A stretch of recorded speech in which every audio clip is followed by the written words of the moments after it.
Press మీట్కి ముఖ్య కారణం గత 3 రోజుల నుంచి ఈ రాష్ట్రంలో జరుగుతున్నటువంటి పరిణామాలు, మరి ముఖ్యంగా ఏదైతే ఈ రాష్ట్రానికి పట్టి పీడిస్తున్నటువంటి వైసీపీ వైరస్ గురించి ఈరోజు వాస్తవాలు ప్రజలకు తెలియజేయాల్సిన అవసరం ఉంది.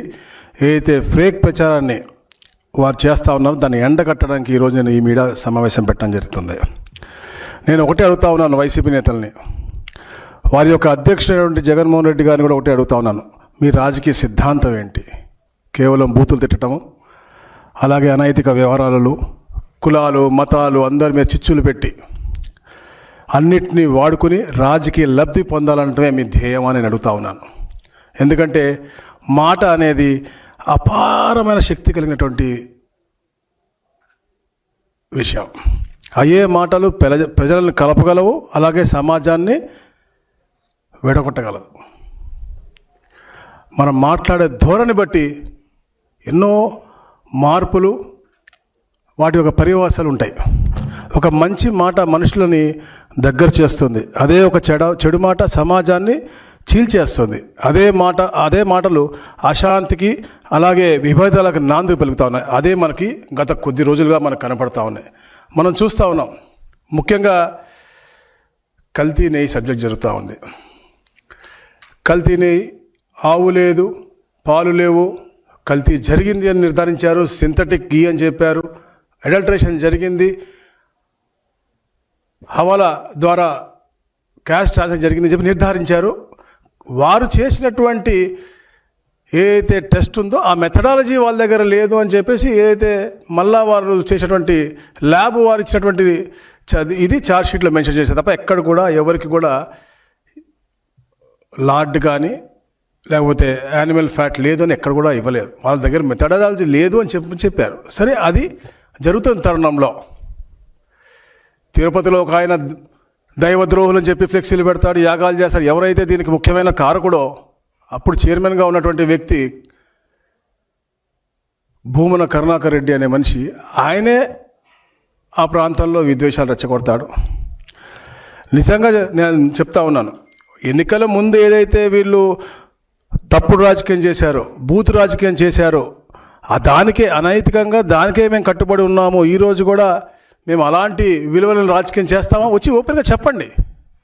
కానీ తెలుగుదేశం పార్టీ సిద్ధాంతం ఎప్పుడు అది కాదు. నిజంగా మా సిద్ధాంతం ఎవరికైనా అన్యాయం చేయాలని లేకపోతే ఎవరి మీద దాడి చేయాలి అనుకుంటే జూన్ 4న 2024 రోజు సాయంత్రమే ఎవరి ఇంట్లో కూడా ఇళ్లలో ఉండేవాళ్ళు కాదు.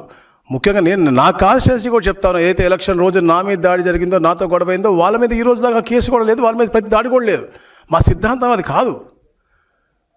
వాళ్ళు గమనించాలి. వైసీపీ పార్టీ వాళ్ళు 151 సీట్ల నుంచి 11 సీట్లు పరిమితం చేస్తూ ప్రజలు ఒక స్పష్టమైన తీర్పు ఇచ్చారు. అది వాళ్ళు ఇచ్చినటువంటి గట్టి హెచ్చరిక. అయినా వారి వైఖరిలో మార్పు రాలేదు. రాబోయే రోజుల్లో ప్రజలు దీన్ని ఎట్టి పరిస్థితుల్లో కూడా సహించే పరిస్థితులు లేరని చెప్పి కూడా నేను తెలియజేస్తాను. ఎందుకంటే యథా రాజా తదా ప్రజ అన్నట్టుగా వారి నాయకుడు అలా ఉన్నాడు కాబట్టి కింద వాళ్ళందరూ కూడా, అక్కడ భూమన కరుణాకర్ రెడ్డి గారు అవ్వచ్చు, ఇక్కడ మొన్న చూసాం గుంటూరులో అంబటి అవ్వచ్చు, మరి నిన్న జోగి రమేష్ అవ్వచ్చు, వీళ్ళందరూ కూడా. ఎందుకంటే వీళ్ళు మాట్లాడుతూ కూడా కులాలు మాట్లాడతారు, లేదా వెనుకబడిన వర్గాలు అంటారు. దొంగలకు, హత్యాకోరులకు, విధ్వంసకారులకు వీళ్ళందరికీ కూడా ఈ కులాలు వర్తించవు. వారు చేసేటువంటి అంటే వారి భావశైలి అలాగే వారి ప్రవర్తన అవి చూస్తారు. దాని ద్వారా మన కులాల మీద రావాలి తప్ప ఎక్కడ కూడా మేము ఏదైనా చేసుకుంటాం, మా కులాల మీద మా ఆపాదించుకుంటాం అంటే ఏ కులం కూడా అది ఒప్పుకోదు. కులం అంటే మనం ఏ తప్పులు చేసినా కూడా, ఎన్ని పాపాలు చేసినా కూడా అవి కులానికి రుద్దుతా అంటే కులం వాళ్ళు కూడా ఎవరు ఒప్పుకోరని చెప్పేసి కూడా నేను ఈ పత్రిక ముఖంగా తెలియజేస్తూ ఉన్నాను. మరి ముఖ్యంగా నిన్న మంచి ఒక పాజిటివ్ వాతావరణం, బడ్జెట్ రాష్ట్రానికి చాలా రోజుల తర్వాత అద్భుతమైనటువంటి అభివృద్ధి చెందే విధంగా, రాబోయే తరాలకు మంచి జరిగే విధంగా, ఏదైతే పెట్టుబడులు వస్తున్నాయో వాళ్ళకి ఉపశమనం కలిగే విధంగా అద్భుతమైన బడ్జెట్ వచ్చింది. దాంట్లో పాజిటివ్ వైబ్ మనం తీసుకోవాల్సిన పరిస్థితి. ఎందుకంటే ఈ రాష్ట్రం 2019-24లో ఎంతో వెనకబడి పాటు గురైంది. పెట్టుబడిదారులందరూ పారిపోయారు. 18 నెలలు కూడా ఆహార్నిశలు కష్టపడి కృషి చేసి గౌరవ ముఖ్యమంత్రి గారు, తనయురు అవ్వచ్చు, డిప్యూటీ సీఎం గారు అవ్వచ్చు, అక్కడ ఆశీస్సులు మోడీ గారితో పాటు ఈ రాష్ట్రాన్ని పునర్నిర్మించాలి అని ఎందుకంటే సంక్షేమం అభివృద్ధి రెండు కళ్ళుగా భావించే కూటమి ప్రభుత్వం కాబట్టి అహర్నిశలు సంక్షేమం, అహర్నిశలు అభివృద్ధి, దాంతోపాటు సుపరిపాలన. ఈ లక్ష్యంగా గౌరవ ముఖ్యమంత్రి గారు రోజుకి 20 గంటలు కష్టపడి పనిచేస్తూ భావి తరాలకి మంచి పునాది వేయాలని తపనతో, అలాగే ఢిల్లీలో కూడా వారి యొక్క ఆశీస్సులు తీసుకుని ఈరోజు బడ్జెట్లో అద్భుతంగా ఇన్వెస్టర్లకి ఉపశమనం కలిగే విధంగా 2047 దాకా డేటా సెంటర్లు కావచ్చు, మనకి ట్రాన్స్పోర్టేషన్ వీటిల్లో అవ్వచ్చు, 4 లేన్ ట్రైన్స్ అవ్వచ్చు, స్పీడ్ ట్రైన్స్ అవ్వచ్చు, రకరకాల రంగాల్లో అద్భుతమైన ఉపశమనంతో పాటు పోలవరం, అమరావతి ఏదైతే ప్రజలు చూస్తూ ఉన్నారో అవన్నీ కూడా తొందరగా అయ్యే విధంగా కూడా ప్రణాళిక. ఈ చర్చించకుండా కులాల మధ్య, మతాల మధ్య వాళ్ళు చేసిన పాపాలు, ఎందుకంటే మళ్ళీ బడుగు బలహీన వర్గాల అభివృద్ధే మా అజెండా. అది ఎప్పుడు మీరు గుర్తుపెట్టుకోవాలా. రాబోయే రోజుల్లో ప్రతి ఒక్కడు కూడా, ప్రతి ఇంట్లో కూడా ఒక ఆంత్రప్రెన్యూర్ ఉన్నారని చెప్పేసి గౌరవ ముఖ్యమంత్రి గారు ఆలోచిస్తుంటే వారిని దూషించుకుంటూ, హేళన చేసుకుంటూ గతంలో ఎలాగైతే మాట్లాడారు. ఎందుకంటే నేను మొన్న అంబటి గురించి చెప్తా ఉన్నా. ఆ రోజున అసెంబ్లీ సాక్షిగా, నేను అసెంబ్లీలో ఉన్నాను, ఆ రోజు మా అధినాయకుడు కంటతడి పెట్టడం కారణం ఇదే అంబటి. అతను స్పీచ్ ఇస్తూనే వక్రీకరంగా అందరిని రెచ్చగొట్టి మా మీద దాడి చేసి, మా అప్పుడు ఎమ్మెల్యేగా ఉన్నారు మా మంత్రులు డోలా గారును, రవి గారు, ఏలూరు సాంబశివరావు, మేము నలుగురు ఉంటే మా మీద దాడి చేసిన తర్వాత మా అధినాయకులు ఆ రోజు అసెంబ్లీ సాక్షిగా అవమానపరిచి కంటతడి పెడితే దాన్ని కూడా మీరు హేళనగా మీ సోషల్ మీడియాలో పెట్టుకున్న సంగతి. మేము అలాంటి ఎవరిని తప్పుగా మాట్లాడడం అలా అని చెప్పి మేము నిరాశ కూడా మేమేం పడం. కానీ ప్రజలు ఆగ్రహం అనేది తెలుస్తూ ఉంది మనకి. మనం ఎప్పుడు ఒక డిసిప్లిన్, డెడికేటెడ్, రెస్పాన్సిబుల్ ఫీల్ అయిన నాయకుడిని ఇట్లా తప్పుడు కేసులు పెట్టో లేకపోతే ఆయనకి అడ్డు పెట్టాలని, ఒక మానసికంగా కుంగతీయాలని చెప్పే లక్ష్యంతో మీరు చేయకూడదు. ఇప్పుడు నేను వైసీపీ నాయకులు నేను ఒకటే అడుగుతా ఉన్నాను, మీకు ఒక మంచి వాతావరణం ఆంధ్రప్రదేశ్ కావాలా, లేకపోతే ఇలా మతాల కులాల మధ్య చిచ్చులు పెట్టి అందరూ భయభ్రాంతులయ్యే వాతావరణం కావాలని నేను సూటిగా అందరిని కూడా అడుగుతా ఉన్నాను. ఎందుకంటే మేము చాలా క్లియర్గా ఉంటాం. మా వాళ్ళైనా కూడా ఒక లైన్ ఉంటుంది మాకు. ఒక లైన్ దాటితే ఎప్పుడు కూడా మా క్రమశిక్షణని మా నాయకుడు అతిక్రమిస్తే ఎవరు కూడా మా నాయకుడు ఒప్పుకోరు. దానికి నిదర్శనం ఏంటి అంటే, వైసీపీ పార్టీ అధ్యక్షుడు జగన్మోహన్ రెడ్డి గారి సతీమణి మా సోదరి, ఆవిడ మీద తప్పుడు రాతలు రాస్తే కూడా అతను వెంటనే అరెస్ట్ చేసి మేము జైలుకి పంపించాం. అతని కులం మొత్తం మేము చూడలేదు, అతను ఎవడో కూడా మాకు తెలియదు. అది మా చిత్తశుద్ధి. ఎప్పుడన్నా కూడా మహిళల పట్ల గౌరవంగా ఉండాలి, వాళ్ళ పట్ల ఎక్కడ కూడా వ్యక్తిగత హననం చేయకూడదు, ఏ రాజకీయ నాయకుడి పట్ల కూడా వ్యక్తిగత హననం చేయకూడదు అనే లక్ష్యంతో మేము పనిచేస్తాం. ఎప్పుడు వ్యక్తిగతంగా ఎవరి గురించి మాట్లాడడం. ఆంధ్రప్రదేశ్లో ఉండే ప్రతి మహిళ మా సోదరిగా భావించి వారిని గౌరవిస్తాం తప్ప ఎక్కడ కూడా మేము తప్పులు మాట్లాడడం, తప్పులు తోలం.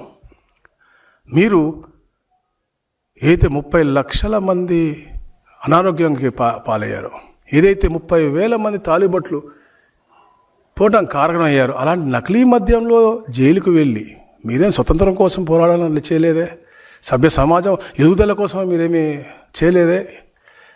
వీళ్ళందరి హాని కలిగించే నకిలీ మద్యంలో జైలుకు పోయారు. పోయి వచ్చిన తర్వాత కూడా మీలో మార్పు లేకపోతే ఎట్లా? మీరేం మాట్లాడుతున్నారు వచ్చిన తర్వాత? మా అధినాయకుల గురించి అవ్వచ్చు, వారి తనయులు లోకేష్ గారి గురించి అవ్వచ్చు, పవన్ కళ్యాణ్ గారి గురించి అవ్వచ్చు, మీరు మాట్లాడే భాష ఏంటి? ఒక స్టేచర్ నాయకుల్ని మేము మా నోట్లో మాటలు కూడా రావడం, అట్లాంటి మాటలు తోలుతున్నారంటే అసలు మీ సిద్ధాంతం ఏంటి? మీరు ఈ రాష్ట్రాన్ని ఏం చేయదలుచుకున్నారు? ఈ రాష్ట్రాల్లో ఎందుకు ఈ అశాంతి క్రియేట్ చేయాలని చూస్తూ ఉన్నారని చెప్పేసి మిమ్మల్ని అడుగుతా ఉన్నాం. తప్పకుండా మీ అన్నిటికీ కూడా మీరు ఆన్సర్ ఇవ్వాలని కూడా చెప్పి నేను తెలియజేస్తాను. ఎందుకంటే మీరు సీట్లు మారచ్చు, ఇక్కడ ఎటు ఓట్లేయని చెప్పేసి అక్కడికి వెళ్తే అక్కడ కూడా ప్రజలు తరిమేస్తారు మిమ్మల్ని. ఎక్కడి నుంచో అర్హత లేదు. ఎందుకంటే గతంలో 1924లో మీరు చేసిన అరాచకాలు, దానికి చెప్పాను 151 నుంచి 11 చేశారు. అది గట్టి హెచ్చరిక మీకు. అయినా కూడా మీరు మార్పు లేకపోతే 11 కాదు కదా, మీరు రాజకీయంలో నిల్చునే అర్హత కూడా కోల్పోతారు మీ పార్టీ నుంచి ఎవరన్నా కూడా నాయకులు అని చెప్పేసి కూడా నేను తెలియజేస్తా ఉన్నాను. అలాగే మీ భాష అప్పుడు ఎలా ఉంది, ఇప్పుడు ఎలా కూడా మనం చెప్పుకోవాల్సినంత. అది అమరావతి రైతులను తిట్టారు, రైతులను జైల్లో పెట్టారు. అలాగే మరీ ముఖ్యంగా ఏదైతే అమరావతి హౌస్ కమిటీ వేసే ముందు కౌన్సిల్లో గౌరవ చైర్మన్ గారు వారి యొక్క ఆర్డర్ పాస్ చేసేటప్పుడు గ్యాలరీలో అప్పుడు చంద్రబాబు నాయుడు గారు అపోజిషన్ లీడర్గా ఉన్నారు, వారి పక్కన నేనే నుంచున్నాను. అప్పుడు ఎప్పుడైతే హౌస్ కమిటీ అని చెప్పేసి చెప్పారో అప్పుడు మీరు వారి అన్న మాటలు, వారు రెచ్చగొట్టే మాటలు ఈరోజు కూడా మా చెవులో వినపడతా ఉన్నాయి. ఆ రోజు కూడా తల్లిదండ్రులను దూషించారు, ఈ రోజు కూడా తల్లిదండ్రులను దూషిస్తూ ఉన్నారు. మనకు ఒక డెమోక్రసీ, ఒక సిస్టమ్, ఒక పద్ధతి, ఆచారాలు అన్నీ ఉన్నాయి. తల్లిదండ్రులు దూషించే ఈ యొక్క బ్యాడ్ సిస్టాన్ని మార్చాల్సిన అవసరం ఉంది. ఎందుకంటే ఈ రాష్ట్ర పునర్నిర్మాణంలో ఉంది, అందరూ కూడా జాగ్రత్త గుర్తుపెట్టుకోండి, పునర్నిర్మాణంలో ఉంది. దానికోసం ఒక యాగంలాగా యజ్ఞంతో పనిచేస్తున్నటువంటి గొప్ప వ్యక్తులు వీరు. ఏదైతే మన దావోస్ ట్రిప్పు అద్భుతంగా జరిగిందో, పెట్టుబడులు ఈ దేశంలో అన్నిటికంటే కూడా అత్యధికంగా 25% ఈ రాష్ట్రానికి వచ్చాయో, ఏదైతే కూటమి సమిష్టిగా పనిచేస్తూ ఉందో దీన్ని డిస్టర్బ్ చేయాలి, ఈ రాష్ట్రాన్ని వెనక్కి లాగాలి అనే కుట్రతో, కుతంత్రంతో ఈరోజు కులాలను, మతాలను అడ్డుపెట్టుకొని ఇవన్నీ కూడా రెచ్చగొట్టే ధోరణులు చేస్తూ ఉన్నారు. ఈ మనుషులు మధ్య విద్వేషాలు తీసుకొచ్చే ధోరణితో వీళ్ళు చేస్తూ ఉన్నారు. దాన్ని మనందరం గమనించాలని చెప్పేసి నేను మీ అందరికీ కూడా తెలియజేస్తా ఉన్నాను. అలాగే ఏదైతే ఈ రోజున తెలుగుదేశం పార్టీ శ్రేణులకు కూడా తెలియజేస్తూ ఉన్నాం, మన పార్టీ విధి విధానాల గురించి, మన పార్టీ అధినాయకుల గురించి అందరికీ తెలిసిందే. పార్టీ అధినాయకులు కూడా చాలా కన్సర్న్తో ఉన్నారు. తప్పకుండా ఎక్కడన్నా తప్పుడు కూతలు కూసినా, తప్పుడు మాటలు మాట్లాడినా తప్పకుండా మీరు చట్టానికి చెప్పండి.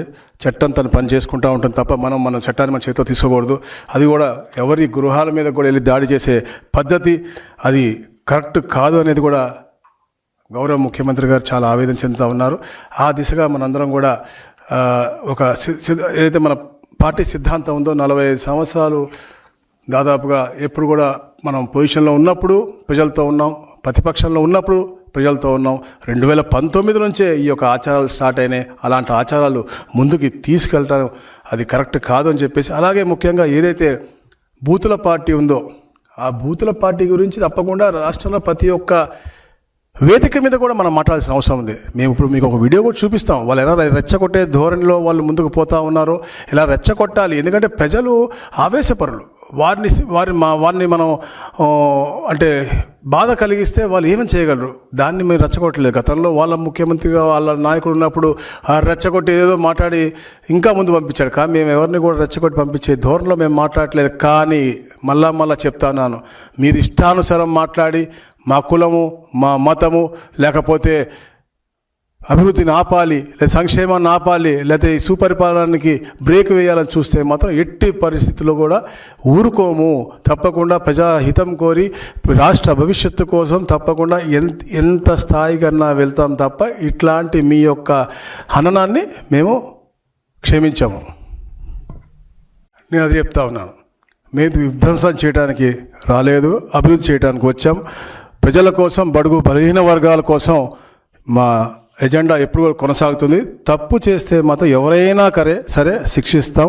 ఇదే మా సిద్ధాంతం తప్ప ఏ విషయంలో కూడా రివెంజ్ పాలిటిక్స్. మీరు గతంలో కూడా చూశారు, వారు ఎన్నో హత్యలు చేశారు. మేము హత్యకు గురైన కుటుంబాలు అవ్వచ్చు, వాళ్ళతో ఇబ్బంది పడిన కుటుంబాలు అవ్వచ్చు, వాళ్ళందరినీ చేరదీసి వాళ్ళు అభివృద్ధి చెందే విధంగా చేశాం. వారికి ఉద్యోగాలు కల్పించాము, నివాసయోగ్యమైన ఇల్లు ఇచ్చాము, లేకపోతే వారికి ఇతర ఆర్థికంగా స్థిరపడే అవకాశం కల్పించాం. కానీ ఎక్కడ కూడా రివెంజ్ చేయమని చెప్పి మేము ప్రేరేపించలేదు.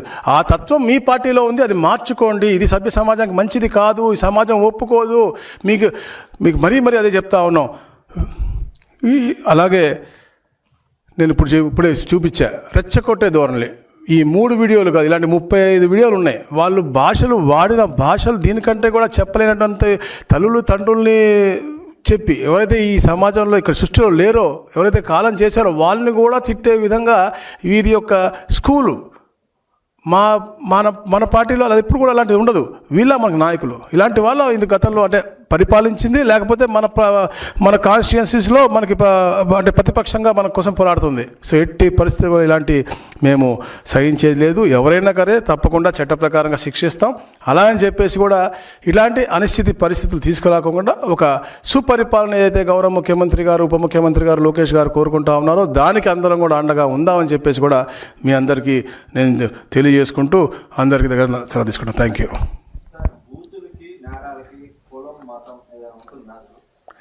నేను అదే చెప్పాను, బూతులకి నేరాలకి దీనికి కులాలని మీరు మధ్య తాకండి అని నేను ఫస్ట్ చెప్పిందే, మీరు రాకముందే చెప్పినటువంటి మాట అది. ఏ కులంకి ఎవరు ఏం చేశారనేది అది వ్యక్తిగతంగా మాట్లాడుకుంటే అది వేరే ఉంటుంది. కానీ నైతికతని వదులుకొని నైతిక విలువలు లేకుండా వ్యక్తిత్వ హననము దాన్ని అన్నీ చేసిన తర్వాత మళ్ళీ నేను ఆ వర్గానికి చెందాను ఈ వర్గానికి చెందాను చెప్పడం నిజంగా హాస్యాస్పదమైన విషయం. ఇలాంటి తప్పుడు మాటలు చేయకూడదు. కులం అనేది మనం పాజిటివ్గా కులానికి అభివృద్ధి చేయడం కోసం, లేకపోతే వారికి ఆర్థికంగా స్థిరపడ చేయడం కోసం నువ్వు ప్రభుత్వం ద్వారా అవ్వచ్చు, వ్యక్తిగతంగా అవ్వచ్చు, నువ్వు చేసే ఒక మెరుగైనటువంటి పని అది ఆదర్శంగా ఉండాలి తప్ప ఇట్లా కులాన్ని ఎక్కడ పడితే అక్కడ వాడుకుని తప్పుదోవ పట్టించేది కరెక్ట్ కాదు.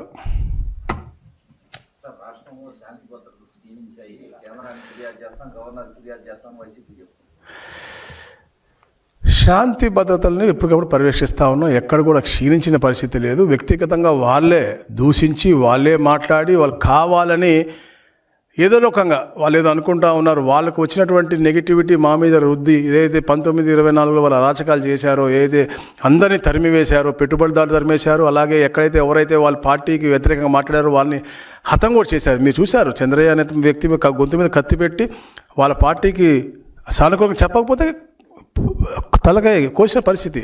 అవన్నీ చేసి నెగిటివ్ వచ్చింది కాబట్టి వాళ్ళు తగ్గిపోయిందేమో అనుకుని వాళ్ళు అంటే అది కూడా ఒక కారణం. అది మాకు రుద్దాలని చెప్పి ప్రయత్నం చేస్తాను ఎట్టి పరిస్థితుల్లో. ఎందుకంటే ఒక పాజిటివ్ వైబ్రెంట్ వాతావరణంలో ఈ రాష్ట్రం ఒక మంచి కూటమి ప్రభుత్వం ముందుకు వెళ్తూ ఉంది కాబట్టి ఎట్టి పరిస్థితుల్లో కూడా అలాంటి అనిశ్చితి వాతావరణం తీసుకురాము. ఎంతటి వారైనా కూడా చెప్పాక తప్పు చేసిన వాడిని మేము శిక్షిస్తాం.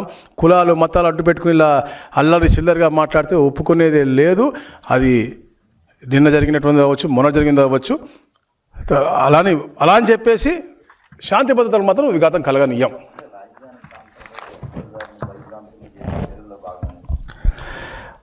రాజధాని మా ప్రాంతమనే కాదు, అన్ని ప్రాంతాల్లో కూడా వాళ్ళు ఒక పాజిటివ్ వైబ్ని చెడగొట్టి డైవర్షన్ పాలిటిక్స్ ముఖ్యంగా చెప్పా కదా, కల్తీని ఒక పక్కన క్లియర్గా తెలుస్తూ ఉంది. అడల్ట్రేషన్ జరిగింది, తప్పు జరిగింది, క్లియర్గా చెప్పారు. మా దగ్గర మెథడాలజీ లేదు. కాకపోతే అప్పుడు అంటే అలా మెథడాలజీ లేనప్పుడు ఏమవుతుంది, ఫస్ట్ ఇచ్చినటువంటి NDDB కాఫ్ వాళ్ళది అథెంటికేటెడ్గా వస్తుంది. సో క్లియర్ కట్గా ఉంది. సో దాంట్లో ఉన్నటువంటి పర్సెప్షన్ని మార్చి వాళ్ళు ఏదో చేయబోయారు కరుణాకర్ రెడ్డి. అది మార్చాలి. బడ్జెట్ రాబోతూ ఉంది, బడ్జెట్ పాజిటివ్గా ఉంటుందని ముందే తెలుసు. సో దాన్ని మార్చాలా, ఇట్లా పాజిటివ్ వాతావరణం క్రియేట్ దాన్ని నెగిటివ్ చేయాలన్న ఆలోచన. అట్లాగే ఏదైతే నూతనంగా ఇన్వెస్టర్స్ వస్తూ ఉన్నారో తమను అడిగినట్టుగా చెప్పినట్టుగా వారిని కూడా ఇబ్బంది పెట్టాలి. భయభ్రాంతులు పెడితే శాంతి భద్రతలు లేవు అనే ఒక క్రియేషన్ చేస్తే వాళ్ళ పెట్టుబడిదారులు పారిపోతారు అనేది మీరు చూశారు. పీపీపీని తప్పు చూపించి ఓ బూచిలాగా చూపించి బెదిరించి వాళ్ళు రప్ప అని స్టార్ట్ చేసి ఈరోజు ఈ స్టేజ్ దాకా తీసుకొచ్చారు. వాళ్ళు రెచ్చగొట్టే ధోరణి వాళ్ళది. నేను చెప్తాను, మేము రెచ్చగొట్టే ధోరణి ఉంటే June 4 సాయంత్రం వాళ్ళు ఉండగలిగే వల్ల ఈ రాష్ట్రంలో నా మీద దాడి చేసిన వాళ్ళు మేము చేయాలంటే మేము నపంచుకోలేం కాదు. కానీ మా సిద్ధాంతం అది కాదు. ఒక మంచి వాతావరణం ఉండాలి, పాజిటివ్నెస్తో పాటు దాన్ని అధిగమించాలి తప్ప ఎక్కడ ఇంత కూడా చెప్పాను, ఎవరైతే గత ప్రభుత్వంలో హతమార్చబడ్డారో వాళ్ళ కుటుంబాన్ని మేము చేరదీసి వాళ్ళకి మెరుగైన జీవన పరిమాణం కల్పిస్తూ ఉన్నాం తప్ప ఎక్కడ కూడా వాళ్ళని రివెంజ్ పాలిటిక్స్కి మేము వాడుకోవట్లేదు. వీళ్ళు ప్రతిదీ కూడా బయాస్ అంటే ఏ వర్గాలకి చీర్చాలి, కులపరంగా మతపరంగానా ఇంకో పరంగానా ధనికులు ఇది ఏదో రకంగా కుట్రలు పన్నుతూ ఉన్నారు. అది వాళ్ళు కూడా క్లారిటీ చెప్పాలి. ఇదే మా సిద్ధాంతం, మేము గతంలో ఇలా చేసాం, మేము బూతులు తిట్టాం, మేము మాట్లాడాం, మేము హత్యలు చేస్తాం ఇట్టంటే చెప్పమని బయటకు వచ్చి. కానీ మేము ఎట్టి పరిస్థితుల్లో కూడా దీన్ని సహించేది లేదు.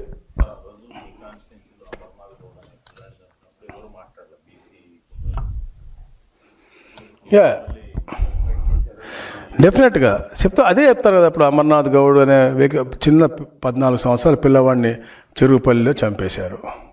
మేము వాళ్ళ కుటుంబాన్ని ఆదుకున్న, వారికి కావాల్సిన అవసరాలు కల్పించాం, వాళ్ళ సిస్టర్ని చదివిస్తున్నాం, ఇప్పటికి కూడా ఉన్నారు. వాళ్ళకి ఇంకా జీవన పరిమాణాలు కల్పిస్తున్నాం. అట్లా పాజిటివ్గా పోతా ఉన్నాం. కానీ వాళ్ళు చేసిన వాళ్ళు ఎవరో కూడా వాళ్ళని వెంటపడి చేయమని చెప్పి ప్రోత్సహించట్లేదే. మా సిద్ధాంతం మీకు ఎక్స్ప్లెయిన్ చేస్తాను, మా పద్ధతి ఎక్స్ప్లెయిన్ చేస్తాను. ఒకటే అదే కాదు, మీకు చంద్రయ్య ఏదవచ్చు, సింగ్ ఏదవచ్చు, మీరు జరిగినటువంటి అన్ని పరిమాణాలు, అన్ని హత్యల్లో కూడా, అన్ని దాడుల్లో కూడా మేము ఈరోజు కూడా ఒక మంచి వాతావరణం క్రియేట్ చేస్తాను. ఈ రాష్ట్రం బాగుండాలి, భవిష్యత్తు బాగుండాలా, ఈ రాష్ట్ర ప్రజలు బాగుండాలి అని మేము పోతా ఉంటే వారు అరే ఈ నేషన్లోని అతి గొప్ప నాయకుడు చంద్రబాబు నాయుడు గారు ఒక డిసిప్లిన్తో, ఒక డెడికేషన్తో, ఒక రెస్పాన్సిబిలిటీ ఫీల్ అయ్యి అద్భుతంగా ఈ రాష్ట్రాన్ని అగ్రస్థానం తీసుకెళ్ళి తపనతో పనిచేస్తూ ఉన్నారు. ఆయన వయసులో ఈరోజు ఏ నాయకుడు లేడు మీకు ఈ దేశంలో. చూసుకోండి, మీరు అంత గొప్పగా ఆయన పనిచేస్తూ ఉంటే ఈరోజు మళ్ళా దాన్ని కాళ్ళకు అడ్డేయాలని చెప్పే లక్ష్యంతో నేను చూసాం. మనం ఆయన ఆయన చరిత్ర రాజకీయ పయనంలో ఎన్నో కేసులు వేసి అడ్డు పెడదామని చూశారు. ఎక్కడ కూడా కోర్టులను ముట్టుగా వేసిన తర్వాత ఎవరైతే కేసు పెట్టారో వాళ్ళని ముట్టుగా వేసింది, లేకపోతే వాళ్ళు విత్డ్రా చేసుకున్న పరిస్థితి చూసాం. కానీ ఎక్కడ కూడా ఈయన మీద తప్పని చూపిలే. ఇలాంటి గొప్ప పొలిటీషియన్ మీద మీరు ఎలా కేసులు పెడతారని మందలించిన పరిస్థితి మనం చూసాం. అలాంటి గొప్ప నాయకుడు, ఆ నాయకత్వం పెరిగిన పిల్లలు మేమందరం. మేము అలానే పాజిటివ్గా ఆలోచించేవాళ్ళం తప్ప ఎక్కడ కూడా నెగిటివ్ ఆలోచించే వాళ్ళు ఎవరు లేము. వీరు రెచ్చగొట్టి ధోరణిలో అందరినీ కూడా మభ్యపెట్టే విధంగా, మాయ చేసే విధంగా చేస్తూ ఉన్నారు. ఎవరు మాయలోకి పడకండి, రచ్చలోకి పడకండి. తప్పకుండా చట్టం దాని పని తను చేసుకుంటుంది. ఎవరైతే ఇలాంటి రెచ్చగొట్టే ధోరణిలో ఉన్నారో, ఎవరైతే ఇలాంటి దూషణలు చేస్తూ ఉన్నారో వారిని చట్టపరంగా మనం ట్యాకిల్ చేద్దాం. Thank you.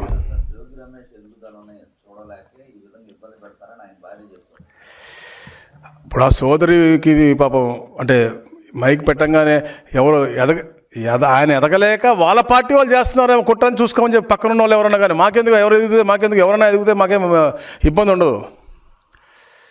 సోదరికి తెలియక పాపం చెప్పినట్టుంది, కరెక్టే ఉండొచ్చు. ఆయన ఎదిగాడేమో, ఎట్లా ఎదిగాడో మాకు తెలియదు. అది ఇంకా సబ్జుడిస్లో ఉంది కేసు, దాని గురించి నేను చెప్పలేను. కానీ ఆ కేసు ద్వారా ఎదిగారో ఇంకో ద్వారా ఎదిగారో ఎవరి వ్యక్తిగతమైన విషయం, ఇప్పుడు వ్యక్తిగత విషయాలకు పోను. కాకపోతే ఈర్షా కుళ్ళు కుతంత్రం ఆయన పక్కన ఉన్న వాళ్ళకు ఉందేమో తప్ప మాకెందుకు ఉంటుందండి.